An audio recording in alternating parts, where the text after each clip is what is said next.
Hello everybody, good afternoon and welcome to the United Stand. This is your Manchester United versus Roma Europa League semi-final preview, plus all the latest Manchester United news, of which there's some quite interesting stories coming out this afternoon that Manchester United have shelved plans to buy a top-class centre-back because they want to put all their investment into people like Haaland and Grealish and Sancho, and we might even get all three. I mean, I don't know whether I've got one of those pieces of string coming out of my head to hang me on a Christmas tree because, it's like a bloody bauble, Christmas bauble. I mean, just absolutely, just unbelievable. We'll talk about that, but first of all, let's talk about this Europa League semi-final. Roma fans are apparently apoplectic. They're very angry with Ollie because he's basically said, "I haven't watched Roma." So they're very angry. Roma. They're very determined to beat us over these two legs. I didn't even know Ollie had said that. Personally, I don't think it's that deep.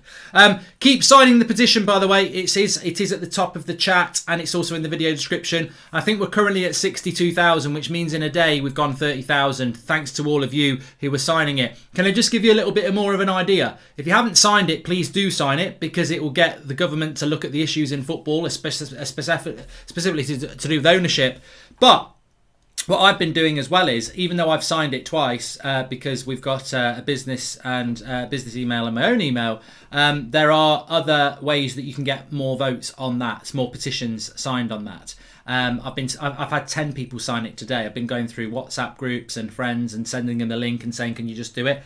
I've found that when people are at work, they're more than happy to take 5 seconds away from their work to do something. So in the day is the great time to do it. Don't do it at home when they're watching EastEnders. Your mum's never going to do it then. But grab hold of them and say, "Can you just do this now? Fill the email." No, do it now. You'll get something in your email. Get it done. Just keep pushing. Everybody can do this. 100k by Friday. Get this done. But look, we're playing Roma, as I said. They're not happy.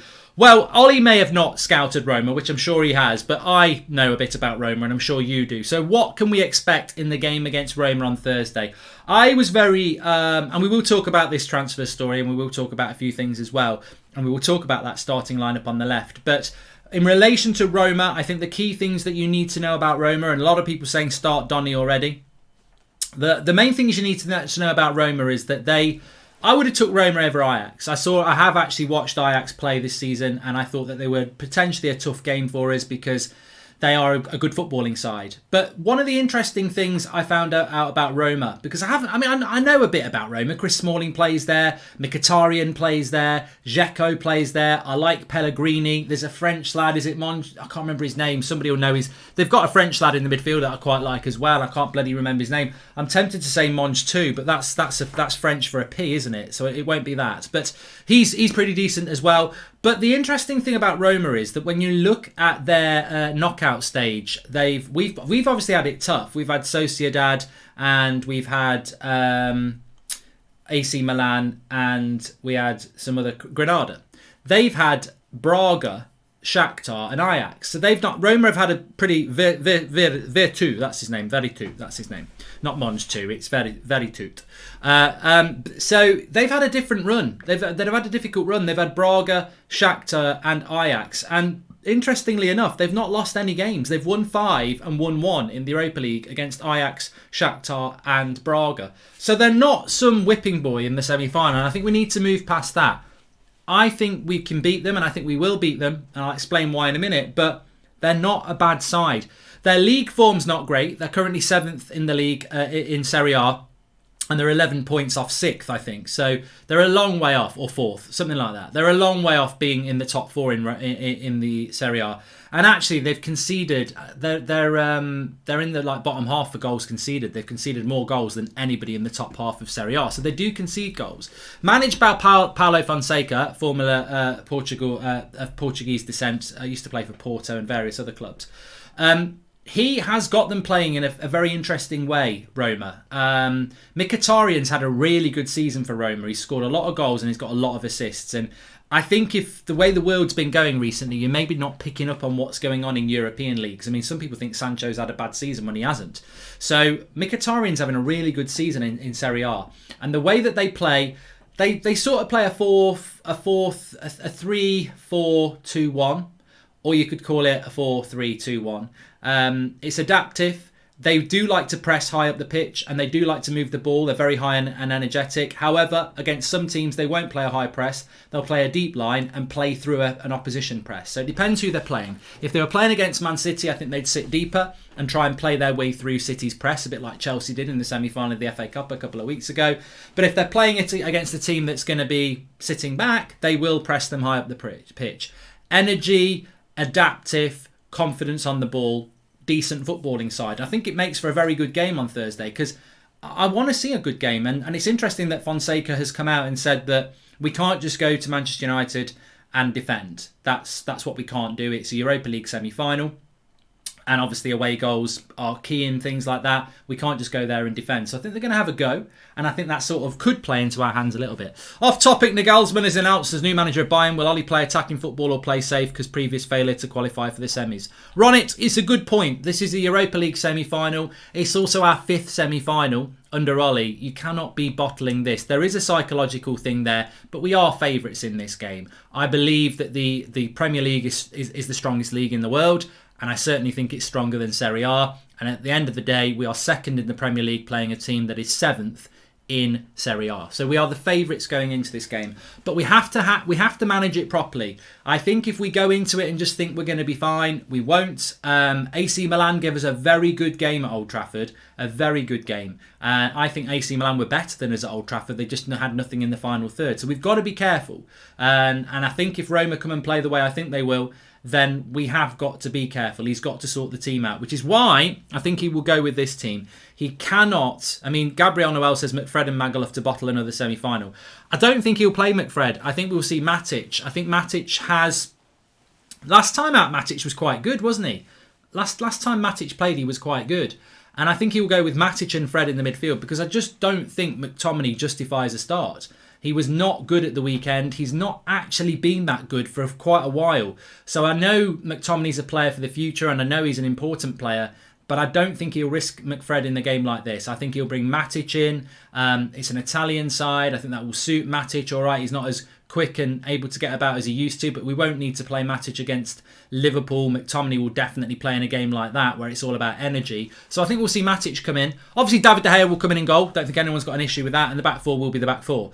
But I think Pogba will definitely play off the left, and that will mean Rashford going to the right with Cavani up front as well. So I think that the team will be a better team on Thursday, and I think we'll see a better performance because that, to me, is a better team than the team that played against Leeds.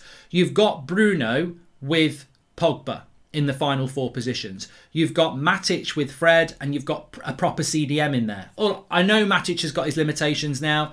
Sometimes he moves around like a bag of cement. I agree with that. But it will make us stronger in that midfield. So I think that's the team that he'll go with. I'll be stunned if he picks McTominay. I'll be stunned if he doesn't start Paul Pogba. And it's really interesting, isn't it? We were talking about this a few times in recent weeks. Now, Manchester United, we were crap against Leeds. I think we all know that. We never really got going. They look like fans who were tired after the Super League. They weren't at the races. But I also think the team selection was wrong. I think he tried to pick... I think some people are a bit harsh on Oli. You know, he's second in the league, and he's second in the league for a reason. I don't think you can say he just woke up in the morning and went, I'm going to pick Karaki. I'm going to pick the same team that did well against Leeds at December. You know, I don't think that was it. I think Dan James is a Manchester United player. There's very rare opportunity to start him. If you're ever going to start him, it's going to be against Leeds, but it backfired. And McTominay and Fred played well against Leeds in December. And, you know, maybe it was another opportunity for them and they didn't grasp it. So I don't really blame Oli. I felt that the players didn't perform well on Sunday as well. But if you look at the games before that, if you look at Burnley, if you look at Spurs especially, we played with Paul Pogba off the left-hand side. And what I've noticed since we've been playing Pogba or Donny with Bruno in those final 4 positions, which you can see on my left, if you look at the final 4, forget the back 6, if you look at the final 4, I think when we play Bruno with Rashford and James, or Rashford and Greenwood with Cavani up front, we don't create. But what we have seen is when we play Bruno with a Pogba, or even when a Donny comes on for a couple of minutes, we create. We've seen Cavani getting more chances since we've been using Pogba off the left than we ever have with Rashford and a Greenwood or a Rashford and a Dan James. And I think this is because of what many of us have been talking about for a while. There's no doubting Rashford's a fantastic player. There's no doubting Greenwood's a fantastic player. But I think when you play both of those players off the wide, you've got no creativity. They are wide forwards. They want to get shots off. They want to score goals. And then your number 9 suffers because he gets no service. You put Pogba on the left or you put Donny on the left. And then suddenly you've got Bruno with somebody that he can actually interact with. And then you've got another attacking player that's looking for Cavani. Whereas Bruno's always looking for Cavani. He's always looking for Rashford. But everyone knows Bruno's looking for that, so they swamp him. You put Pogba up there with him or Donny up with him. Suddenly you've got 2 players who are looking for Cavani. Oh, and what a surprise, Cavani starts scoring goals. So I think we've got to play with 2 of Pogba, Bruno or Donny in that front 4 position. And I'd like it to be Donny and Bruno with Pogba in the midfield, to be honest, but he never seems to want to do it. Bailly has to play and we need Pogba in the midfield. Then I'll respect Ollie, says J-League's fan. I mean, somebody just said, would that be the team that you would pick? No, I would take Matic out and put Pogba there, and I would put Donny where Pogba is. I would love that team. I'd love to see Pogba and Fred, Bruno ahead of him, Donny to the left, Marcus Rashford to the right, and Cavani up front. And people will say, well, Rashford don't play after right, but we're going to put Pogba on the left, and Rashford's going to be on the right anyway. So, all right, put Rashford on the left and put Donny on the right. I'm not bothered, but that's what I would do. I'd love to see Pogba playing in his position next to Fred with Bruno ahead of him and Donny, Rashford and Cavani as the front 3. If Rashford's fit, of course. If he's not, I'd play Cavani. But that's what I would do, 100%. But he won't do that. He won't. He'll put Pogba off the left. Of course he will. And I think we'll win. The reason I think we'll win is because I think that team, if he picks McFred, I'm worried. But if he picks that team, I think it's more than capable of exerting itself on the game. And I think, more importantly, I think the 4 front players will cause them a lot of problems. And I think we'll win 3-1 on Thursday. I think we'll wrap this game up in the first leg and then go over to their place and hit them on the break. So, yeah, I think we will win. Isaac says, what the fuck is Matic doing in the squad? Well, I'd rather play Matic than McFred, mate, to be honest with you. But to be honest, I wouldn't pick Matic either. I'd put Pogba there. But what I'm doing is I'm saying I think that's the team that Ollie's going to pick. It's not the team I would pick, but I think that is the team that he will pick. Why is Rashford on the wing and not on the bench? Well, I think Joshua Harper, you've got to predict that Marcus Rashford's going to be playing these games. I'm pretty sure in his press conference tomorrow, Ollie will say again that Marcus hasn't trained this week, but I'm pretty sure he's going to start. Welcome to the Members Club, Patrick. Thank you very much for joining. You get a little badge next to your name. Do you think Ahmed will be in the squad, says Shub? Well, you pull me into comments where I suppose I've just got to be honest. I'm not really happy with the treatment of Amad Diallo. I'm not happy with the treatment of Twan Sebi, and I'm not happy with the treatment of Donny. I think all 3 of those players should have played a lot more football over the last 3 months, and they haven't. Diallo's cost us 35 million quid.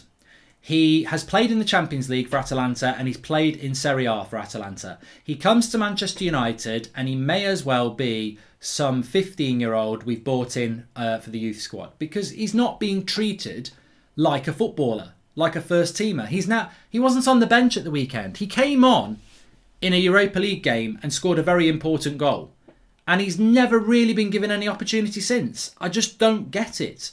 And yet what happens? We look at the bench on Sunday and it's the same old people there. Literally old. Mata and Matic on the bench. No Shoretire. No, but more importantly, no Diallo. Like, he is not a youth squad player. He is a first team squad player and he should be being used. And to be honest with you, look, I will say this, and I've said it before. Dan James puts a shift in, and I know it's going to upset Ricky. Dan James puts a shift in, but how many more times are we going to pick a player because he puts a shift in? We've got a player that Fabrizio Romano and many others are absolutely over the moon with excitement about how good he is, and he can't even get on our bench. And this, to me, is why this football club never moves forward, because we proved it yesterday with Eric Bailly. We proved it with Phil Jones a couple of years ago. Andres Pereira, Juan Mata, Nemanja Matic, and there will be more. Instead of progressing, we stick with the status quo. And therefore, you've got this barrier to the first team for young players. There are some fantastic young players coming through. They cannot even get on the bench. Their big thing at the moment is, I'm training with the first team. But they can't get on the bench because There's too many players that shouldn't be at that club. And I'm not specifically blaming Ollie for that. I mean, he could not put Mata on the bench and put Diallo on there. But then you're not putting a player on the bench who's 140k a week. So you can see where his hands are tied in many ways. But I've been quite adamant about this. I do not actually think Ollie uses the youth. I don't. I really don't. And a lot of people think he does. And I'm a big fan of Ollie. I really am. But I don't think the evidence is there that he uses the youth. I don't. I think he talks about the youth a lot. I think he promotes them to the first team a lot. And I think everyone likes him. And they do. But is he really using the youth? I don't agree. I don't think he is. I think Brandon Williams last year, breakout season. What's happened to him this year? Twan Sebi's done really well when he's been used. Doesn't get used enough. Diallo's coming in as a young player. Not been used really. Palestri came in. He's loaned him out. You've got plenty of other young players that I think could be given a chance.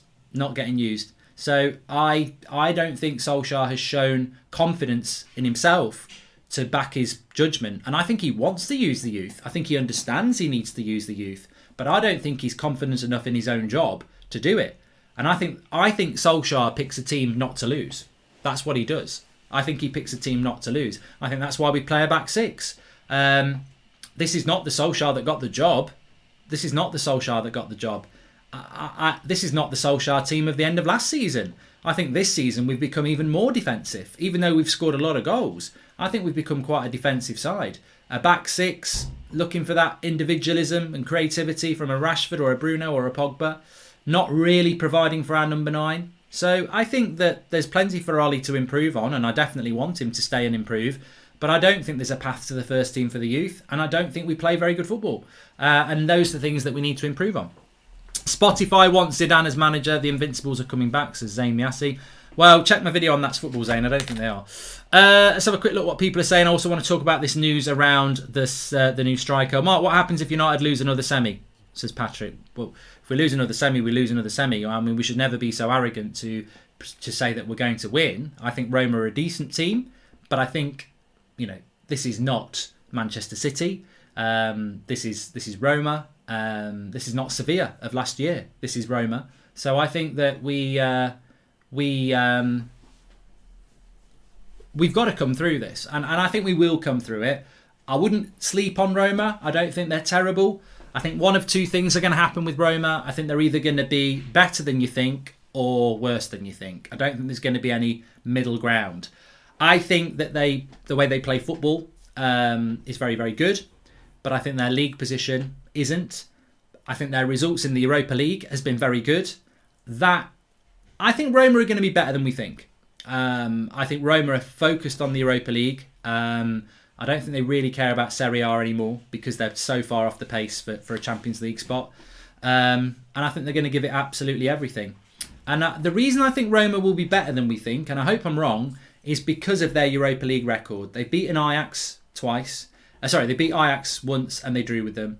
They beat Shakhtar twice and they beat Braga twice. So they've shown an aptitude that they can travel. And what I mean by that is, it's not a tick in the box just because they've got a passport and they get on a plane. What I mean is a football team travel is very different.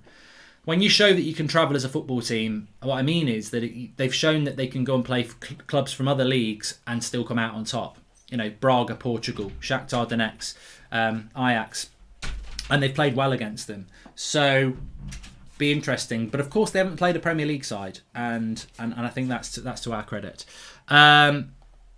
Different mentality when he was interim and permanent manager. He's now playing not to lose his job, says Steve Locke. Ollie has done a decent job, but not we want to see, says Steve. If Ollie's scared of doing things with the team, why is he Man United manager then? I mean, to be honest with you, Jay Lings fan, can I just say here, I feel that we're moving towards a bit of negativity towards Ollie, but I think both those super chats are actually correct. He is playing not to lose his job, and if he's scared of doing things, why is he Manchester United manager? Well, he's scared of losing his job because the Glazers were looking to replace him. Now, Manchester United are adamant that they were not talking to Pochettino. Yet Samuel Luckhurst, the chief correspondent for Manchester United in October, said that Manchester United had been speaking to Pochettino. So, who do you believe? Do you believe the Manchester Evening News or do you believe Manchester United? Now, some would say that's a very difficult choice, and you may well be right. But what I would say is, I wouldn't trust Manchester United's statement. I wouldn't trust anything from Manchester United at the moment. So, if I'm Ole Gunnar Solskjaer, do I believe Man United that they weren't, or do I believe Manchester Evening News that they were? Well, if I'm Ole Gunnar Solskjaer, I just think I'll take a pragmatic view here that they may well have been talking to Pochettino. In which case, can you blame Solskjaer in October for deciding I'm just playing to keep my job? And I think that's what he's doing. The back six, which has pretty much been in place since October and has got him to second place, he's stuck with something that works, which is about not conceding goals and nicking a goal here and there. And that is why the majority of our wins this season have been by one goal. We're a very hard team to beat, and we do tend to score a goal. So we've picked up a lot of wins this season. So I think Solskjaer is playing scared. I think he is playing to grind out results and not lose. But I think the fault of that probably lies firmly at the foot of who everyone else is blaming at the moment, and that's the ownership. I doubt Solskjaer really trusts them. Would you trust? And people don't talk about this enough. Oh, Solskjaer comes out and says Joel loves the club. Solskjaer comes out and says they've got to rebuild the trust. What do you want him to do? As an employee of Manchester United, if he wants to keep his job, he's got to back those owners. And that's what he's going to do. But would you trust those owners? I don't think he trusts those owners. And why should he trust those owners? Because I think they'd sack him. If somebody said to the Glazers today, the fan base will stop moaning about you if you sack Solskjaer, they'd do it. But they obviously know that that's not the solution at the moment. So I think that we are definitely playing a certain style of football because of what happened in October. But on the flip side of the coin, we need to get the Glazers out first as Advath. Yes, we do. On the flip side of the coin, I did read something today. Now, I would take it with a big pinch of salt because I think this is the same journalist that was trying to say that Woodward wasn't to blame last week. I might be wrong on that, but I think I'm not. Anyway, regardless of that, we've also got to remember that every story coming out at the moment has got spin attached to it. That doesn't mean it's coming from Manchester United. It could be various people chucking information out for different reasons. Glazer's playing with the fans with Ollie and Poch, says Steve Locke. Well, I always felt at the time when they put that story out about Pochettino, they were doing it on purpose to gauge what the fans' reaction was, whether they had the backing to sack Solskjaer or not. And I think that's why they put that story out. And I always said that. But what I was going to say is that with regards to this story today, there is a story now coming out. And again, people said this morning you just seemed a little bit negative and tired. You know what? I am tired. We talk about Manchester United every day because we love Manchester United. But I do feel tired because I just think everything is spin. It's always spin. And it's tiring because you get tired of reading the thing and then going, no, I've got to not believe it because we all know they're liars. And the reality is, this story I'm going to tell you that's come out this afternoon, Manchester United have given Ole Gunnar Solskjaer a clear path at Erling Haaland, Jadon Sancho, Grealish now by keeping Eric Bailly. They were looking for a top-class centre-back, but now they've got Bailly, they can focus everything on buying an attacker. And I'm like, oh my God, this has got more spin than bloody Purcell. It's ridiculous. Absolutely. And I'm talking about Purcell, bloody washing powder, spin cycle, whatever. I've explained it. It doesn't work. But it is. It's got so many strands of spin. It is tiring. So basically what they're doing here, there's numerous angles, right? The first thing is keeping Eric Bailly means we can buy a striker.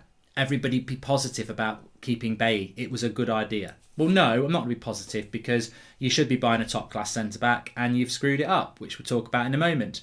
The second thing is, let's get back onto Haaland to United because that did really well 2 weeks ago. Get everybody thinking about Haaland to United again. And again, we're only on Tuesday and it's another day of relentless spin. Now, I don't know where this spin's coming from. I'm not saying it's coming from the club because I don't think it always does come from the club.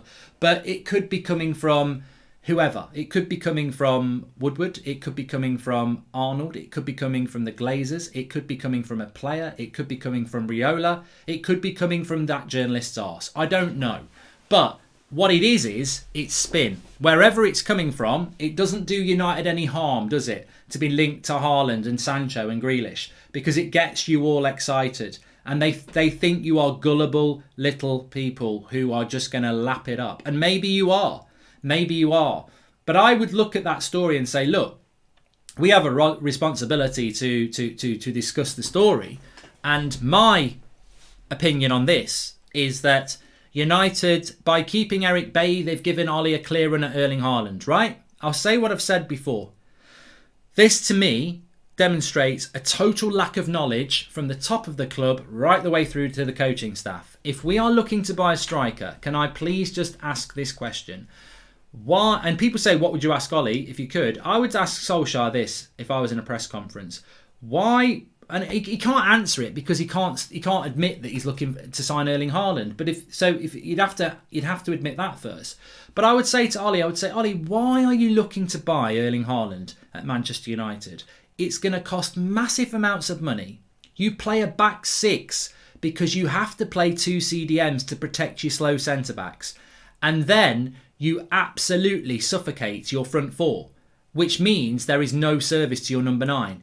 So why would you solve that problem of a back six by spending all your money on a number 9 that won't get any service? And this is what frustrates me, is that we can moan about the Glazers, and I think they are the fault, because I think if Ollie could get everything he wanted, he would get a striker, he would get a centre-back, he would get a CDM, and he'd get a winger. And that's what should be happening. But because he can only get 1 or 2 positions when he needs 4, if we prioritise the striker, what's going to change next year? It strikes me of when I used to play bloody Kickoff or Championship Manager 92. Like, I was a young child, basically. And you'd go and spend all your money on a striker and think you're going to win the league. You've got to build a team. You've got to build a team. And what is going to change next season if we are still playing Maguire and Lindelof and 2 holding midfielders? We're still going to have a striker on the graveyard shift. Build a bloody team. Like, I don't think you need to be Ole Gunnar Solskjaer, Pep Guardiola, Jurgen Klopp. I think you can be Darryl, who runs the Dog and Duck pub team on a Sunday, and rebuild that United side. It needs a centre-back with some pace who will push us higher up the pitch and release one of the CDMs, which we can't do with Maguire and Lindelof. If you leave Maguire and Lindelof on their own, we are screwed. The ball over the top will kill them. The ball into the feet will kill them. They are good centre-backs when they have got protection, and that means our full-backs tucking in and our 2 CDMs not wandering forward. We need a centre-back who will stop that happening. If we bought Varane, we'd score more goals and we'd create more chances next season. So why would you buy a striker before you've solved the problem of why we don't create many chances? It's baffling. But United are headstrong and determined that they want to spend the money on a striker. And I just don't see how we'll be a better team next season by bringing in Haaland than this season, because where's the chances going to come from? Did you see Robbie on TalkSport and the way Ray Parlour was talking to him? Well, Gary, it's old news. I've spoken to it about it before. I thought it was a setup. Even if Ollie buys the players he wants, is he going to use them, says Bobby. Well, we'll see about that. But I'm finding it quite exhausting at the moment, to be honest with you. I'm exhausted from last week, emotionally. I was disgusted, absolutely disgusted. And I don't know whether the fire's going out with you, but this is not about anything else than disgust. I was disgusted by what our owners did last week. And every time I think about it, I get angry. I was disgusted what they were trying to do to football. They betrayed the football, they betrayed fans, and they were greedy, and I'm disgusted by them. And it pains me every minute of every day that they're still in charge of this football club. And then we start to get this spin coming out every day, and it just tires me even more, because what they're desperate to do is get you back thinking about ridiculous transfers next season, new jerseys, and money. That's all they want to do. And I think that, unfortunately, I think that they will win, because I think many of our fans will just fall back into old habits. I just don't think I can ever do that, because I'm just so disgusted by who runs this football club. £2 billion stolen, 500 million debt still there, and we all want to give it up and forget what they tried to do last week because we might get Erling Haaland. I'm disgusted that we're not buying a centre-back now. That's just, in the space of 48 hours, we've gone from being at the forefront of trying to get Varane to giving Eric Bailly a new contract, who's played less games than Harry Maguire in 5 years when Harry's been here for 2.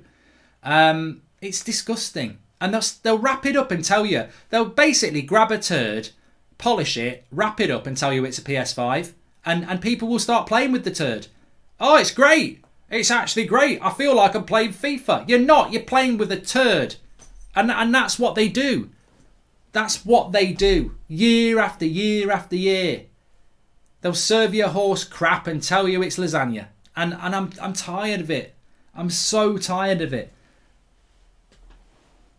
I actually feel sick from the spin. They've got us in a spin cycle and it's always the same. And if we tolerate this, then who knows what's next. Because basically what you're doing is, it's almost like...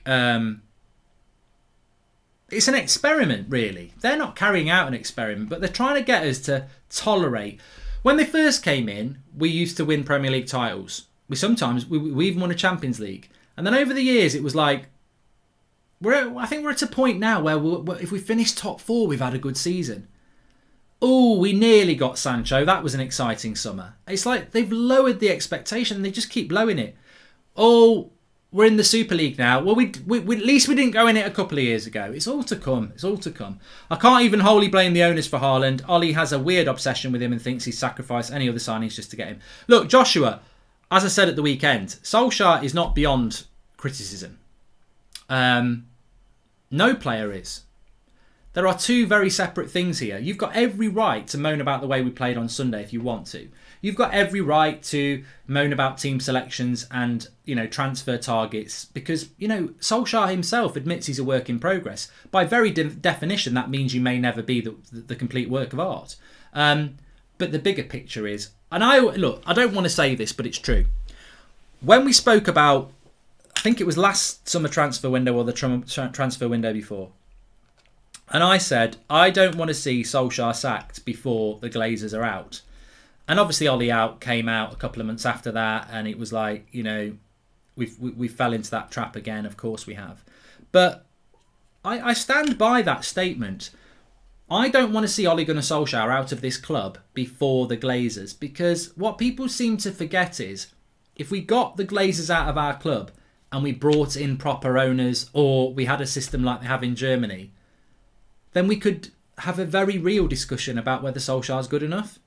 Like, I don't have a problem with Ollie being sacked if everybody agrees that he's not good enough. That's fine. That's the way it should work. But the Glazers shouldn't be sacking him.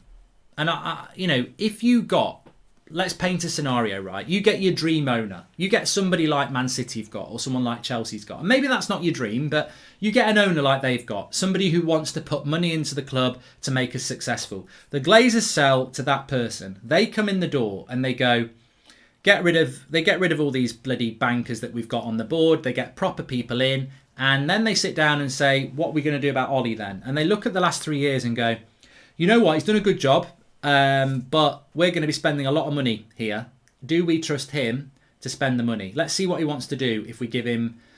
Let's see what he wants to do. What does he want to do? He wants to spend £200 million on Haaland. What? With our defence and our midfield? Yeah, get rid of him. And if they do that, then I don't think anyone has a problem with that. And that's my point, really, is that if you had good owners in whatever shape or form, they wouldn't put up with Ollie if they didn't think he was good enough anyway. The Glazers don't care. The Glazers really don't care. They don't know, they don't understand, they just want money. So all this Ollie stuff for me, I back Ollie, everyone knows that, and I want him to do well. But my eyes are wide open that he might not be the man. At the moment, I think the jury is still out, but he might not be the right man. And if he's not the right man, then he should get sacked. But if we had competent owners, we'd find out whether he was the right man quicker, because they'd say, right, I'm going to give you... Imagine if the Glazers were not the owners now. They've got kicked out on Friday and we've got new owners in.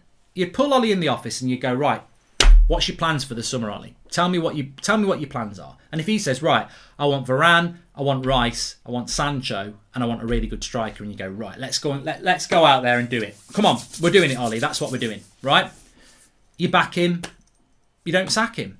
You sit him down and he goes, well, I'm really happy with Magaluf and Lindelof, and I really like McFred, so I just need a strike. Get out.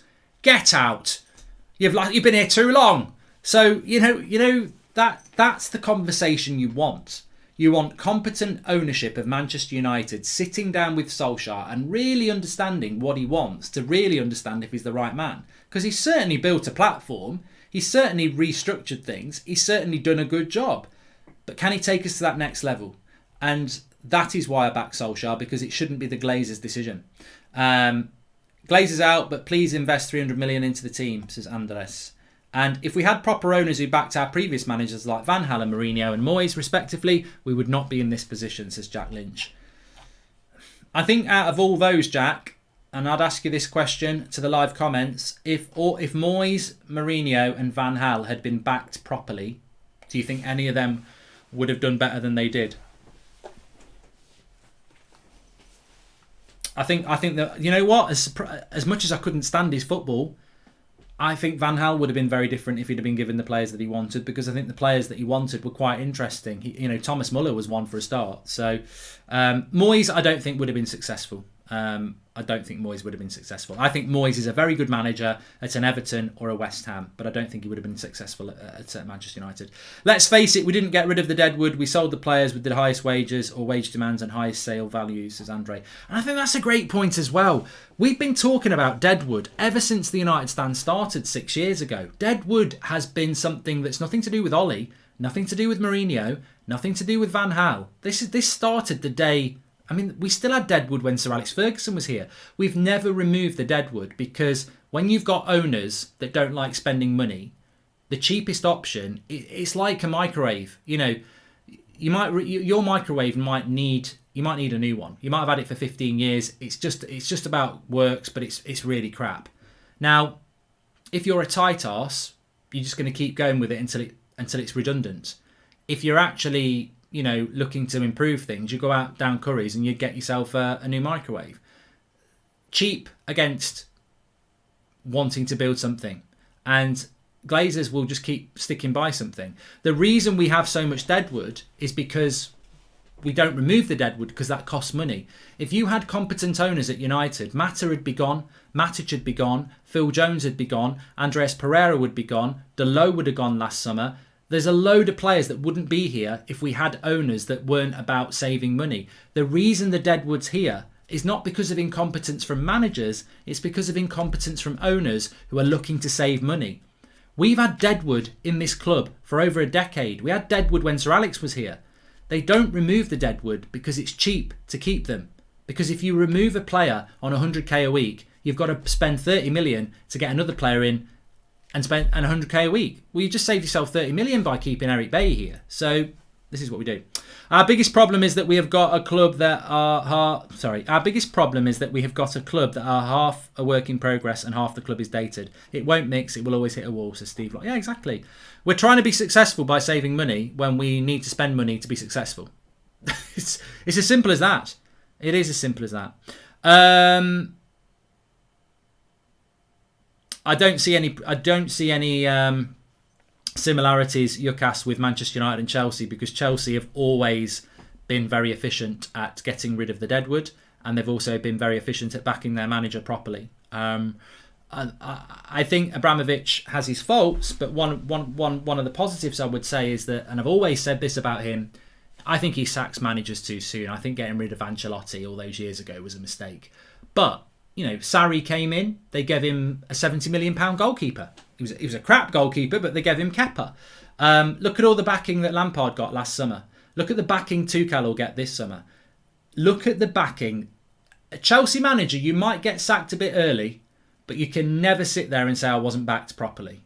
Now, Mourinho, Van Gaal, Moyes and Ollie, they can all say I never got backed properly. But if you're a Chelsea manager, you can't moan about not being backed. They will back you. Mark, did you see what Roma fans said about Ollie? Does that show lack of respect towards Ollie, says Jayling's fan? No, Roma fans are not happy with Ollie because he said he hadn't watched them. And they've taken that a little bit bad. But look, I've spoken about Roma in this video. Good side. I think they will be a good side, but I think we will beat them. They'll play energetic. They're good on the ball. Watch out for Pellegrini. Watch out for that French lad. He's good. Gerard 2, is it? Or something like that. Mkhitaryan, obviously, as well. I think it's going to be an exciting game, and it's a semi-final. I'm looking forward to it. Maybe United managers have been backed, but the incompetence and negotiation skills of our board are far from something, says Ian McCormack. Oh, 100%, 100%. Please smash a like on the video, by the way. And can I just reiterate, it's pinned there. Happy birthday to Stephen Doyle in Galway, by the way. Thanks, Alan McLaughlin. Can I just reiterate this petition, which is pinned to the top of the live chat? We're on 63,262. This morning, it was on 56,000. So already today, and it's not even 3 p.m. in the UK, we are up to 63,000. If we can get close to 70,000 tonight, that's 30,000 to do before the end of the week. This is a petition to bring in a law which enforces professional football clubs to have at least 51% fan ownership, similar to how the Bundesliga operates. This will be discussed in government if we can, and debated if we can get 100,000 signatures. It's a real challenge. You want to get involved. We've pushed this. The United Stand, this was on 32,000 yesterday. It's on 33,000 now. The link's in the video description if you're not watching live. It's pinned to the top of the chat if you are watching live. You can really make a difference by getting this to 100,000. I would take it on yourself like I have. I've signed it. I've done it. What you do is you sign the petition.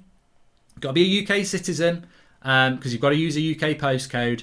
Email will come into you when you've signed it, and then just confirm it, and then it counts as a number. Now, you've got brothers, sisters, friends, relatives. They've got an email address. Get it out to them. Get on your phone this afternoon. Get onto WhatsApp and say, can you please do this? It's really important to me. Don't give me a birthday present. They'll still give you one.